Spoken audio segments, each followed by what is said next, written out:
As for worldly knowledge, the same principle applies.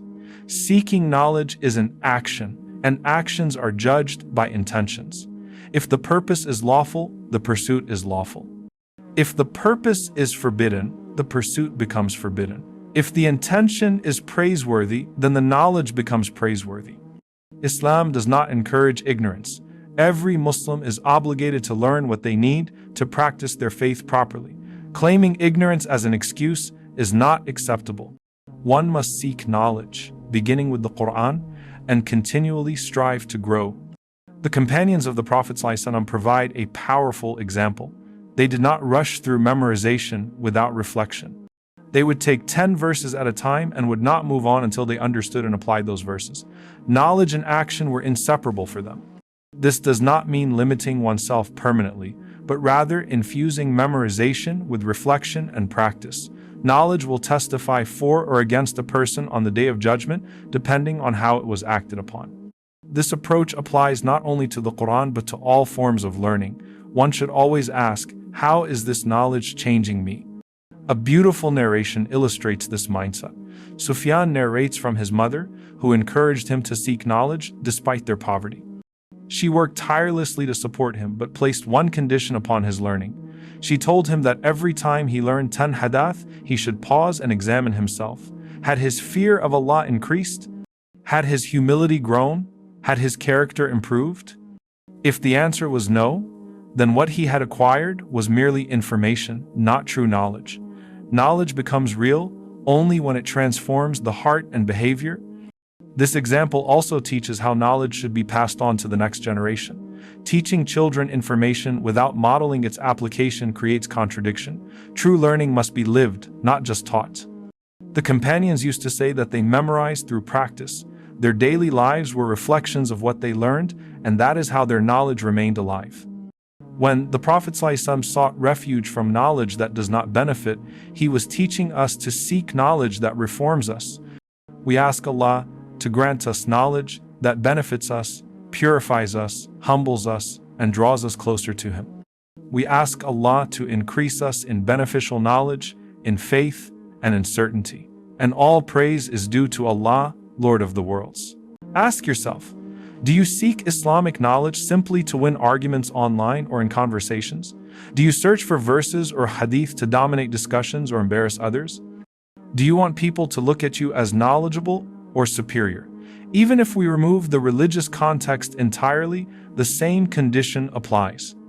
Whether it is worldly knowledge, professional expertise, or even trivial matters, the intention behind seeking knowledge matters.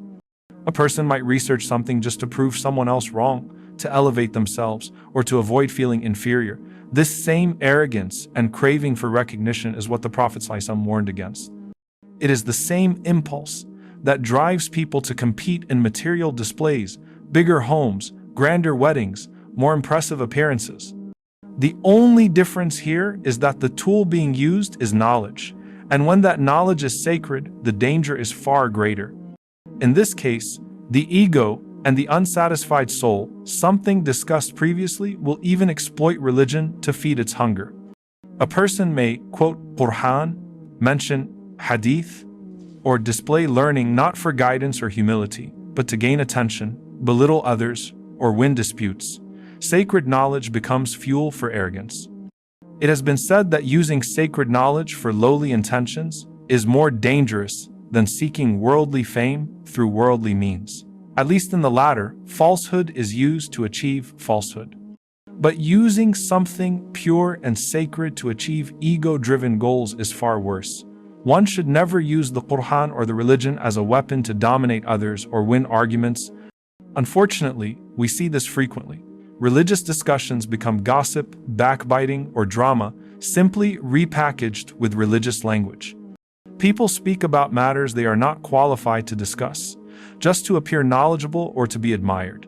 The underlying issue is the same: the desire to be seen, heard, and validated.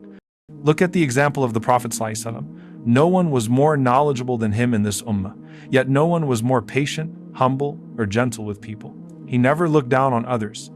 He never spoke with condescension. Even when correcting mistakes, he did so with mercy and wisdom.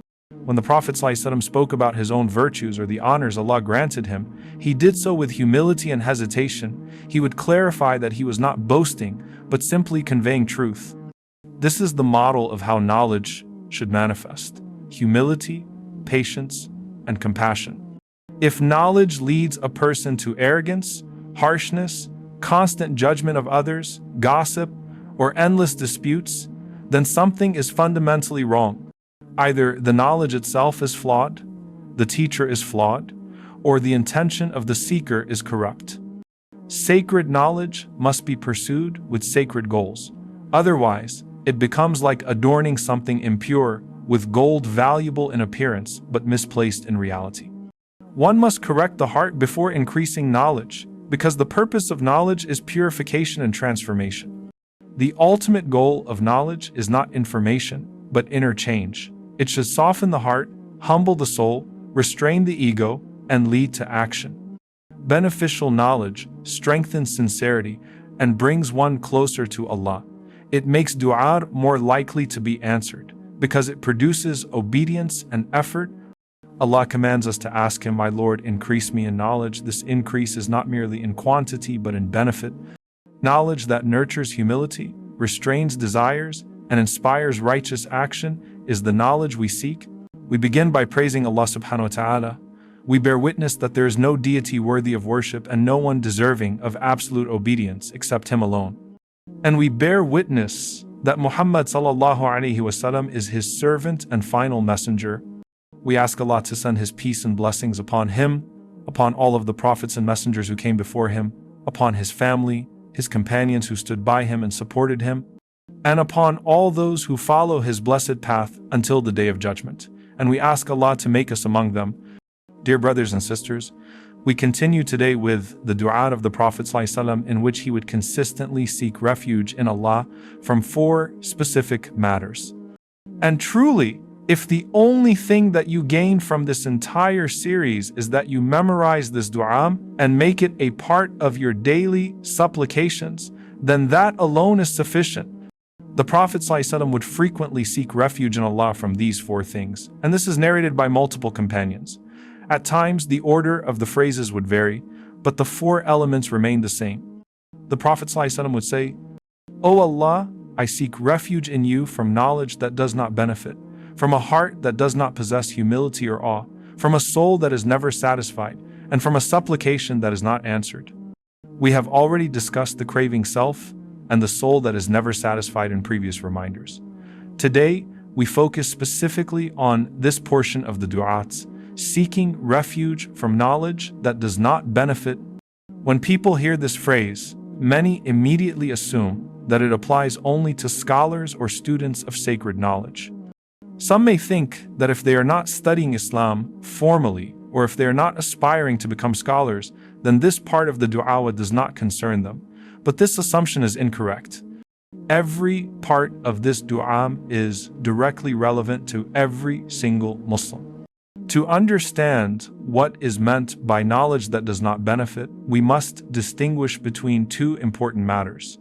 The first is whether the knowledge itself is beneficial in nature.